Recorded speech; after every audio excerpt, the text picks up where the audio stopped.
Operation सिंदूर एक ऐसा mission था जो सिर्फ एक सैन्य कार्रवाई नहीं, बल्कि भारत की रणनीतिक ताकत, आत्मविश्वास और बजट प्रबंधन का प्रतीक बन गया है।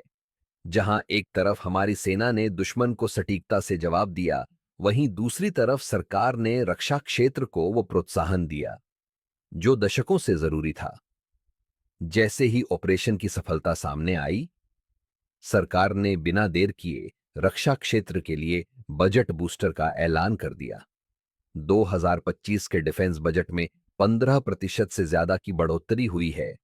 मेक इन इंडिया के तहत 75% रक्षा खरीद घरेलू कंपनियों से और आधुनिक तकनीक, एआई, ड्रोन, मिसाइल डिफेंस पर निवेश बढ़ा है। सेना ने देश का सिर ऊंचा कर दिया, चुपचाप लेकिन पूरी शान से। और सरकार ने दिखाया कि जो लड़ते हैं देश के लिए, उनके पीछे खड़ा है पूरा भारत, पूरा बजट और पूरा विश्वास। आइए जानते हैं ऑपरेशन सिंदूर के बाद डिफेंस बजट की प्रमुख बातें विस्तार से। कुल रक्षा बजट वृद्धि 2024-25 में रक्षा बजट ₹5.94 लाख करोड़ था। ऑपरेशन सिंदूर के बाद 2025-26 में अनुमानित बजट ₹6.85 लाख करोड़ तक पहुंचा, यानी लगभग 15% की बढ़ोतरी। पूंजीगत व्यय में जबरदस्त बूस्ट। रक्षा आधुनिकीकरण के लिए पूंजीगत बजट बढ़ाया गया, 1.72 लाख करोड़ से बढ़कर 2.10 लाख करोड़ तक।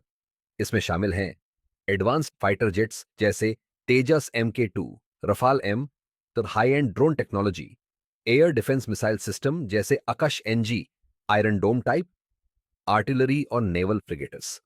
Make in India defence push 75% रक्षा खरीद घरेलू कंपनियों से करने की नीति।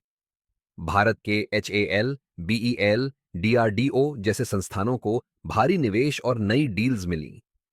MSMS को डिफेंस सप्लाई चेन में जोड़ा गया। Focus on technology and research, रक्षा अनुसंधान के लिए 25,000 करोड़ तक का आवंटन। प्राइवेट सेक्टर प्लस DRDO मिलकर अगली पीढ़ी के हथियार बना रहे हैं। Quantum radar, AI surveillance drone, autonomous tank आदि। वेटरन्स एंड वेलफेयर, सैनिकों और पूर्व सैनिकों के लिए विशेष योजनाएं। Ex serviceman contributory health scheme का विस्तार। वन रैंक वन पेंशन में संशोधन का बजटीय प्रावधान। ऑपरेशन सिंदूर न केवल एक सैन्य सफलता था, बल्कि इस मिशन के बाद भारत सरकार ने यह दिखा दिया कि अब रक्षा नीति सिर्फ कागजों पर नहीं, संसाधनों, तकनीक और आत्मनिर्भरता के दम पर तय होगी।